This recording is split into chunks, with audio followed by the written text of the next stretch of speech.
paparegister. Nagbayad na, okay? Okay. Yan.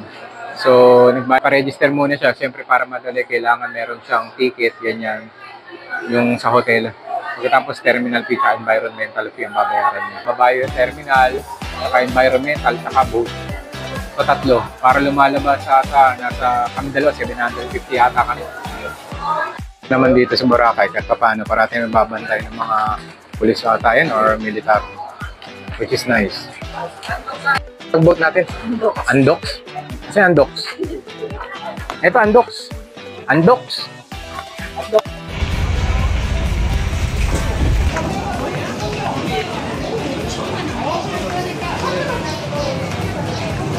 Yeah, hello.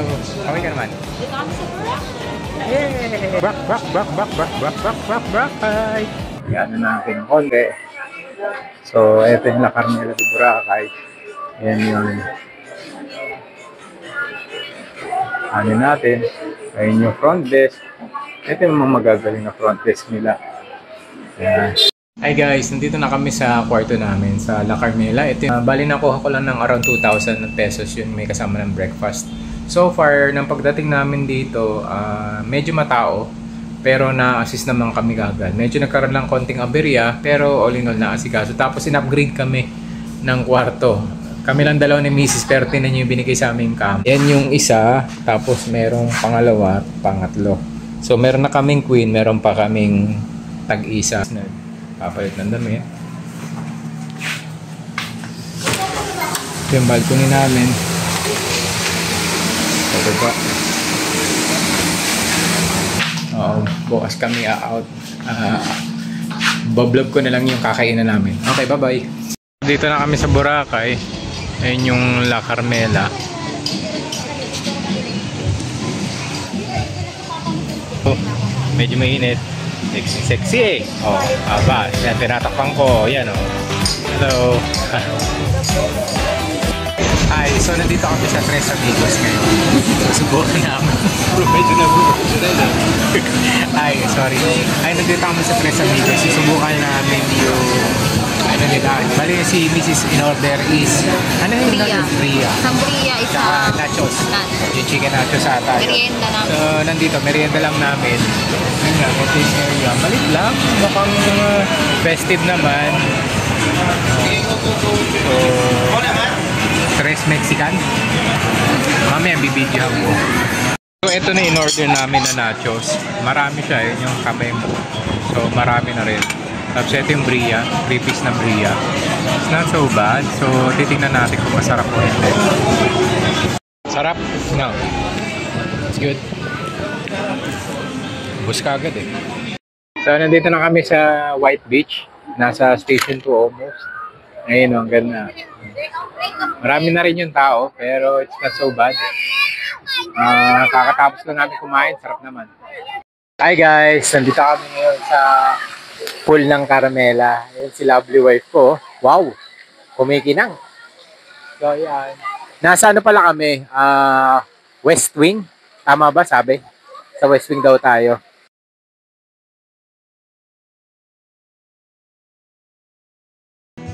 So yung first night namin dito sa Carmela, nag-swimming pool lang kami kasi medyo pagod na rin kami.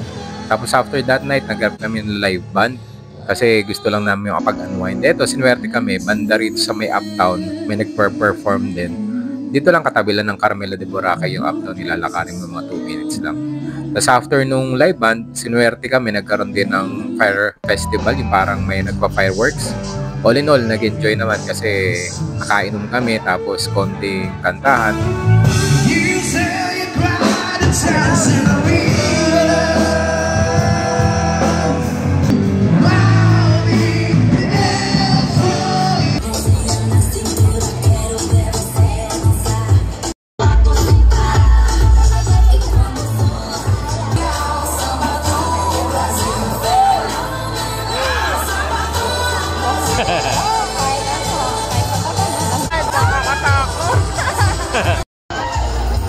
Shoutout pala kila Kuya Jan, sobrang galing ng vocalista nila tsaka nung babae yung kasama. Hindi ko kilala sa ilalay pero galing nilang kumanta talaga. Wala akong masabi.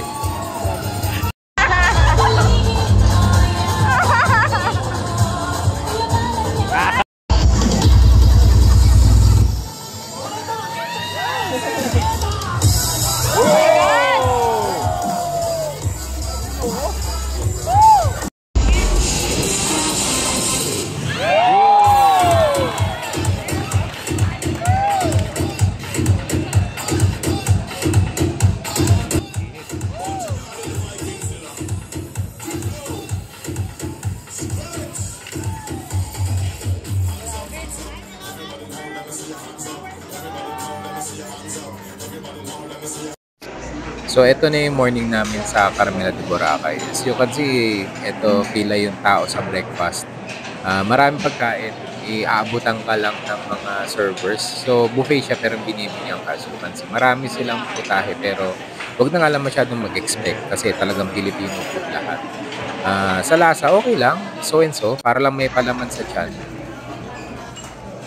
Breakfast buffet na Assistant. Ngayon, ang pupuntahan namin, magla-land tour na lang kami sa Hoho Bus. Gagamit ako Hoho Bus. Nakuha ko lang ng 225 ang isang ticket. So, dalawa kami, 450. Tapos, binili ko lang din yung that night. Tapos, nagpunta kami kahapon ng D-Mall. Yeah, last night. Tapos, pupunta kami ng D-Mall, Station 2. Tapos, doon ko nakinilim. Kahit gabi na, 7 p.m. na, may mga tao pa rin sa D-Mall. Ay, ito, kuhanin ko lang yung checkout ko. Hi, miss. Ayan. First stop namin, Bulabog Beach muna. Then afterwards, diretso na kami ng Keyhole. Tapos papunta ron sa Puka. Kasi ito yung susunod namin inastiyan. Azalea. Azalea. So okay naman itong Pogora to. Kasi wala ka nang babayaran eh. Ikot kami. Every 15 minutes meron. So yung first is Bulabog Beach. Kuya, question lang. Ano makikita sa Bulabog Beach? Bali may mga kitesurfing school. Meron. Kitesurfing sa White Beach din. White Beach din. Mga activities. Yes po. And then doon po yung famous na yung coconut na naka. Oh, I see. Okay. That's good. Okay. Mga nag-i-explain din dito sa bus na mga marurunong sa tour, which is very helpful. Ano? Okay, mamaya na. Bulabog Beach.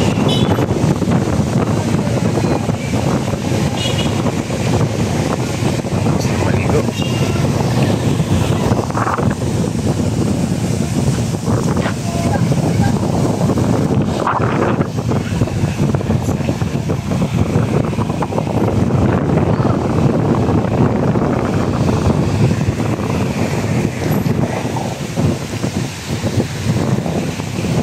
Ayan. Ayan. Sarap. Dami chicks. Ito, isang chicks. Chickens. Ayun o, chicken. Hi, chicken. Ganda o. Nanigas ka. Video to? Oo. Hello. Ganda. Dito na kami sa second destination namin ngayong araw, yung tinatawag nilang Keyhole sa Boracay New Coast Valley. Ayun, doon kami binaba ng bus namin. Tapos medyo lalakar namin. Sabi ko nga yun, ang ganda rin ng white sand sa gilid. So bakit tinawag na Keyhole? Kasi mayroong mga bato-bato doon na parang sugit, hugis susi. Ayan. Sabi nilang may hugis key ito. Kaya raw ito tinawag na Keyhole. So ito yun, Keyhole Beach. Tinatawag nila. Oh, yun o. Nag-ano sila na. Ang ginagawa nila niyan, no? Sarap niyan. Ano yan, kuya? Ano po, mami, ano? Sarap yan, kilawin. Urchin po. Sea urchin. Oo. Sarap yan, hilaw. Katakam nga eh. So, yun. Ang mga tao rito, kumukuha lang ng sea urchin. Binabasag, tapos kinakain. Natin galing sa mga native sea urchin. Ang tawag sa Tagalog, bakit? Sea urchin. Ha? Sea urchin. Hindi sa Tagalog sa atin. Try si... Anong Tagalog sa Tagalog? Sawaki. Sawaki. Sawaki. Try si mahal na ano. Pwede namang ano yun. Lagyan mo kalamansi yan, di ba? Oo, yan. Sarap yan sa Japan. Magkanong ganito eh.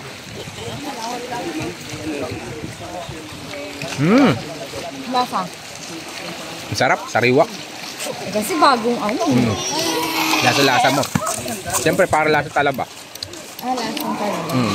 Pero malasa siya, sariwa. Namin sa Keyhole, nakita mo, ang daming tao. Ayan, ang dami, no? Ayun yung key. Sabi ro kasi, hugis, butas ng susi.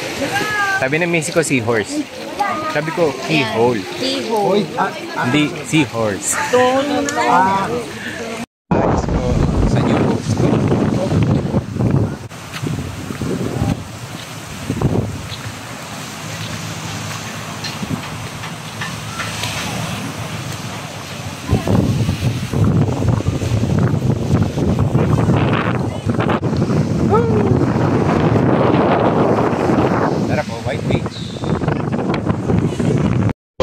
ngayon, nandito kami sa New Coast Beach. Sa New Coast Beach ata. Basta yung malapit sa Quito. So ngayon nakikita nyo wala masyadong katao. Tsaka walang lumot. Hindi ka tulad sa Station 2 and Station 3, Station 1. At least dito walang lumot. Ang destination namin sa ating group tour. Nasa Puka Beach na kami. Eto na. Wala pa masyadong tao. Ayan.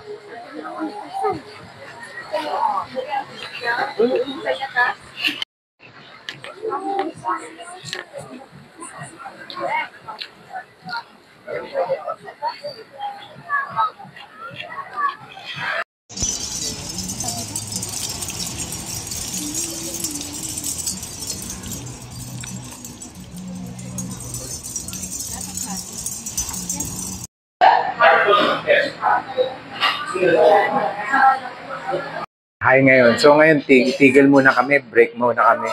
So yung second day namin, ang pinuntahan namin, gamit yung Hoho Bus, ang dami nang pinuntahan. Pumunta kami ng Bulabog Beach, yung unang stop namin. Tapos after, nagpunta kami ng Keyhole. Yun nga, yung Keyhole, tawag na miss ko, Seahorse. Tapos pagkatapos, dumiretso kami ng New Coast. Yung maganda sa New Coast kasi wala masyadong katao-tao at wala ring lumot. Tapos after nun, diretso na kami ng Puka Beach. Yun yung pinaka-last. Kaso napakadaming tao. Tapos syempre mataas na trip na yung araw, mainit. Kaya balik na kami rito sa D-Mall. So umikot kami ng pagganon, 4 na stopover. Tapos balik na kami sa D-Mall para kumain. Dito lang kami ngayon sa Andox. Reliable and tamang-tama sa budget.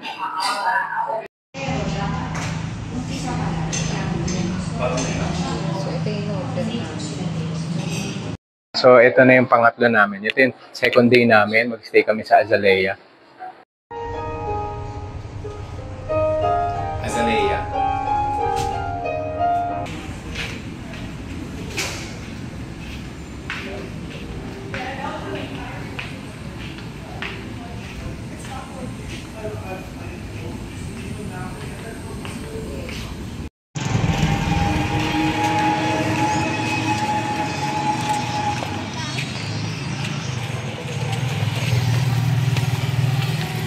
Sige, malpasok. Titin namin yun.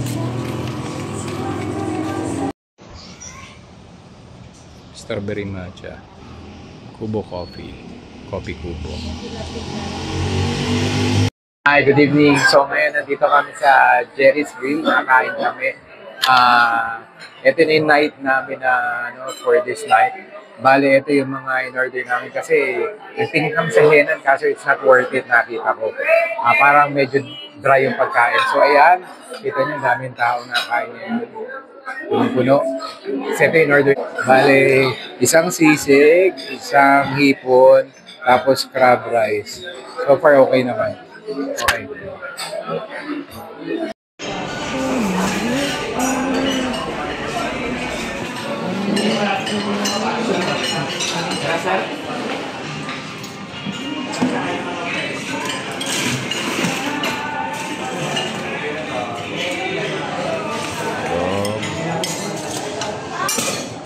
Tanghon, kanin. Uy, may garlic fried rice. Merong breakfast hotdog, may chips, may ano to? Siguro sa fish fillet, chicken soup. Coffee, nandun sa harap.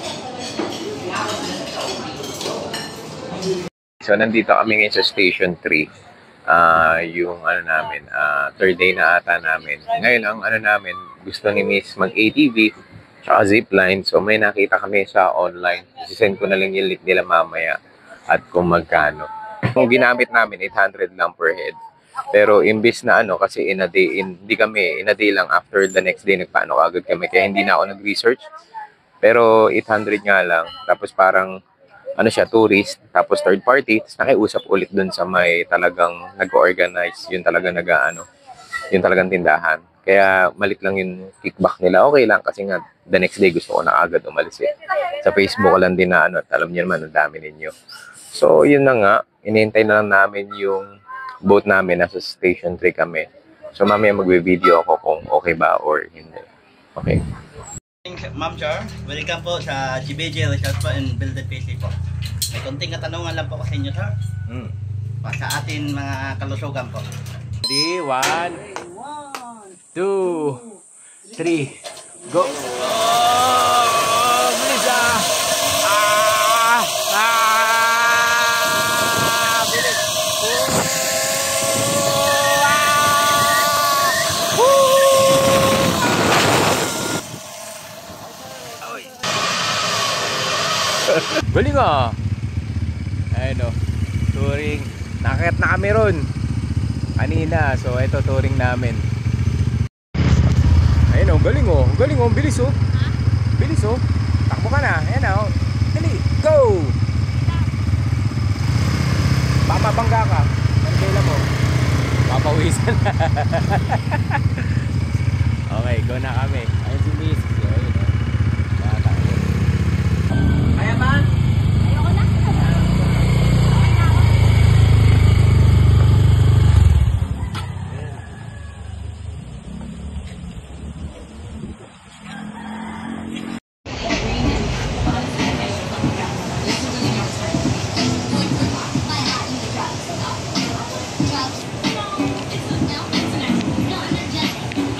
Anhel Mexican yung namin kinainan. Mas masarap yung una namin kinainan eh. Nasa 3rd floor kami. So 3rd floor siya. Order kami ng beef na kebab na worth 378. Tapos ito yung may may mozzarella wrap na meron. So itong dalawang dish lang. Malaki rin ang servings. So, nandito kami sa Coco Mama. Yung pinipilahan. Ayun si YP, nakapila na. Alam niyo naman, Coco Mama. Diyan lang natin ang konti. Okay, thank you. Okay, ang Coco Mama. Wow, very nice. Si Ate Janelle. Hi guys, so eto na yung pinaka last night namin sa Boracay.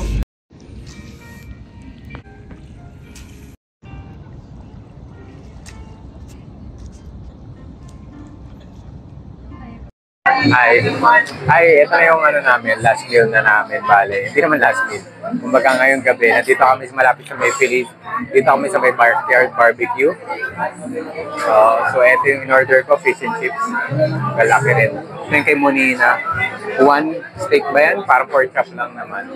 So hopefully we can eat this right now and start the meal.